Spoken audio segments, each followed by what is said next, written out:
Pride and Prejudice by Jane Austen, Chapter 10. The day passed much as the day before had done. Mrs. Hurst and Miss Bingley had spent some hours of the morning with the invalid, who continued, though slowly, to mend, and in the evening Elizabeth joined their party in the drawing-room.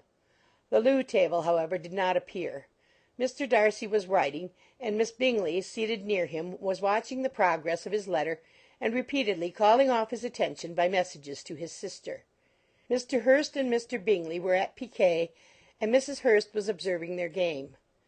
Elizabeth took up some needlework, and was sufficiently amused in attending to what passed between Darcy and his companion.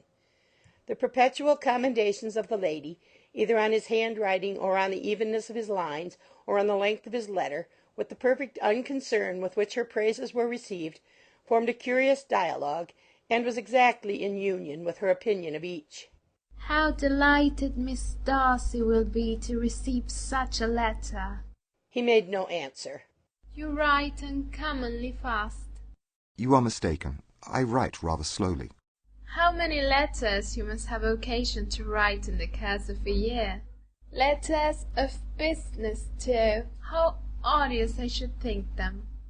It is fortunate, then, that they fall to my lot instead of yours. "Pray tell your sister that I long to see her." I have already told her so once, by your desire. "I am afraid you do not like your pen. Let me mend it for you. I mend pens remarkably well." Thank you, but I always mend my own. "How can you contrive to write so even?" He was silent. "Tell your sister I am delighted to hear of her improvement on the harp, and pray let her know that I am quite in raptures with her beautiful little design for a table, and I think it infinitely superior to Miss Grantley's." Will you give me leave to defer your raptures till I write again? At present I have not room to do them justice. "Oh, it is of no consequence. I shall see her in January. But do you always write such charming long letters to her, Mr. Darcy?" They are generally long, but whether always charming, it is not for me to determine. "It is a rule with me that a person who can write a long letter with ease cannot write ill." "That will not do for a compliment to Darcy, Caroline," cried her brother. "because he does not write with ease. He studies too much for words of 4 syllables. Do you not, Darcy?" My style of writing is very different from yours. "Oh!" cried Miss Bingley. "Charles writes in the most careless way imaginable. He leaves out half his words and blots the rest." "My ideas flow so rapidly that I have not time to express them, by which means my letters sometimes convey no ideas at all to my correspondents." "Your humility, Mr. Bingley," said Elizabeth. "must disarm reproof." Nothing is more deceitful, said Darcy, than the appearance of humility. It is often only carelessness of opinion, and sometimes an indirect boast. "And which of the two do you call my little recent piece of modesty?" The indirect boast, for you are really proud of your defects in writing, because you consider them as proceeding from a rapidity of thought and carelessness of execution, which, if not estimable, you think at least highly interesting. The power of doing anything with quickness is always prized much by the possessor, and often without any attention to the imperfection of the performance.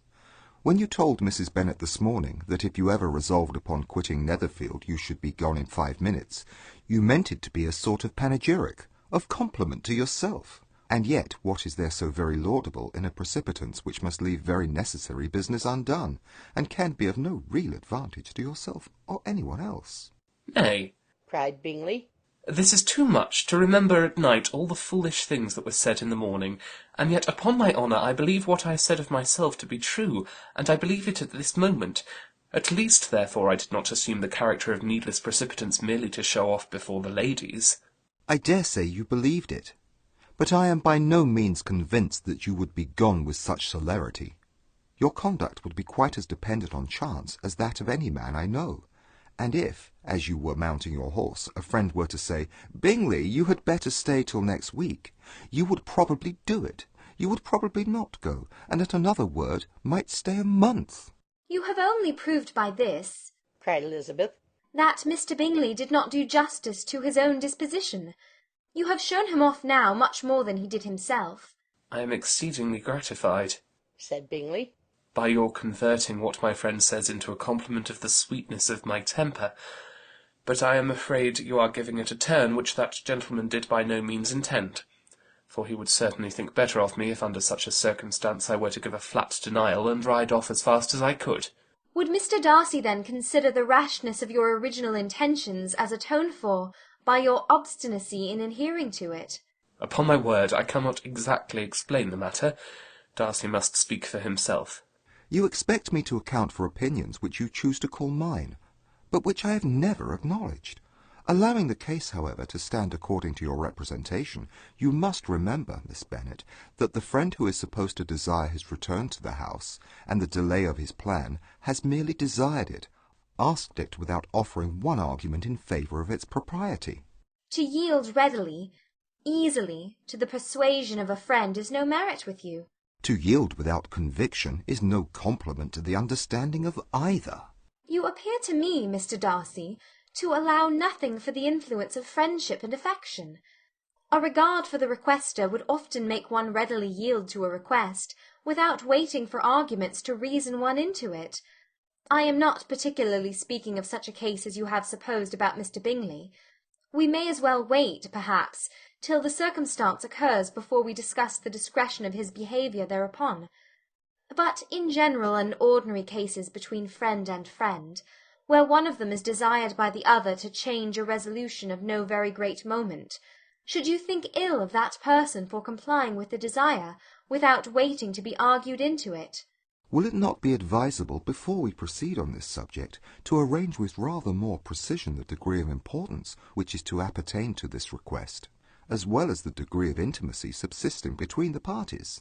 By all means, cried Bingley. Let us hear all the particulars, not forgetting their comparative height and size, for that will have more weight in the argument, Miss Bennet, than you may be aware of. I assure you that if Darcy were not such a great tall fellow in comparison with myself, I should not pay him half so much deference. I declare I do not know a more awful object than Darcy, on particular occasions and in particular places, at his own house especially, and of a Sunday evening when he has nothing to do. Mr. Darcy smiled, but Elizabeth thought she could perceive that he was rather offended, and therefore checked her laugh. Miss Bingley warmly resented the indignity he had received in an expostulation with her brother for talking such nonsense. I see your design, Bingley, said his friend. You dislike an argument, and want to silence this. Perhaps I do. Arguments are too much like disputes. If you and Miss Bennet will defer yours till I am out of the room, I shall be very thankful, and then you may say whatever you like of me. What you ask, said Elizabeth, is no sacrifice on my side, and Mr. Darcy had much better finish his letter. Mr. Darcy took her advice and did finish his letter.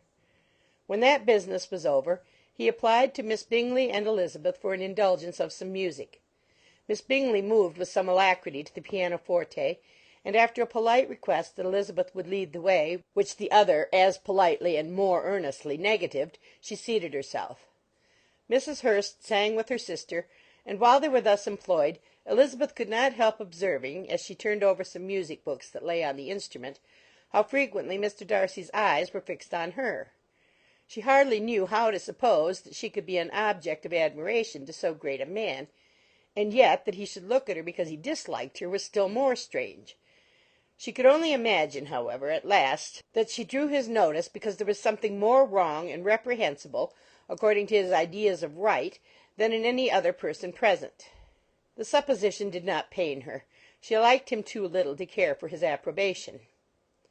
After playing some Italian songs, Miss Bingley varied the charm by a lively Scotch air, and soon afterwards Mr. Darcy, drawing near Elizabeth, said to her, Do you not feel a great inclination, Miss Bennet, to seize such an opportunity of dancing a reel? She smiled but made no answer. He repeated the question with some surprise at her silence. Oh, said she, I heard you before, but I could not immediately determine what to say in reply. You wanted me, I know, to say yes, that you might have the pleasure of despising my taste, but I always delight in overthrowing those kind of schemes, and cheating a person of their premeditated contempt. I have, therefore, made up my mind to tell you that I do not want to dance a reel at all. and now despise me if you dare. Indeed, I do not dare. Elizabeth, having rather expected to affront him, was amazed at his gallantry, but there was a mixture of sweetness and archness in her manner which made it difficult for her to affront anybody, and Darcy had never been so bewitched by any woman as he was by her. He really believed that were it not for the inferiority of her connections, he should be in some danger. Miss Bingley saw, or suspected, enough to be jealous, and her great anxiety for the recovery of her dear friend Jane received some assistance from her desire of getting rid of Elizabeth. She often tried to provoke Darcy into disliking her guest by talking of their supposed marriage and planning his happiness in such an alliance. "I hope," said she, as they were walking together in the shrubbery the next day, "you will give your mother-in-law a few hints, when this desirable event takes place, as to the advantage of holding her tongue. And if you can compass it, do cure the younger girls of running after officers.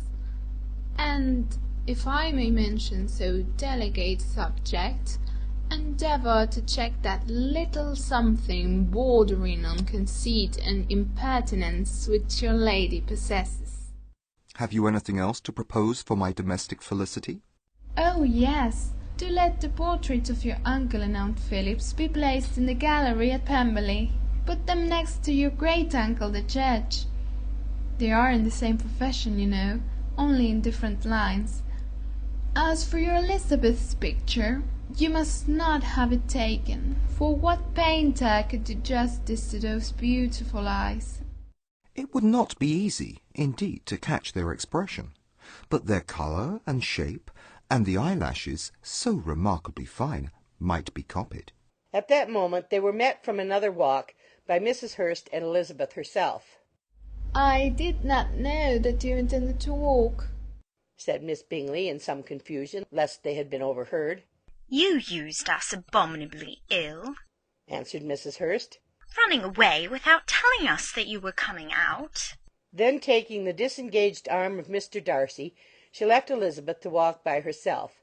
The path just admitted 3. Mr. Darcy felt their rudeness, and immediately said, This walk is not wide enough for our party. We had better go into the avenue. But Elizabeth, who had not the least inclination to remain with them, laughingly answered, "No, no, stay where you are. You are charmingly grouped, and appear to uncommon advantage. The picturesque would be spoilt by admitting a fourth. Good-bye." She then ran gaily off, rejoicing as she rambled about, in the hope of being at home again in a day or 2. Jane was already so much recovered as to intend leaving her room for a couple of hours that evening. End of Chapter 10.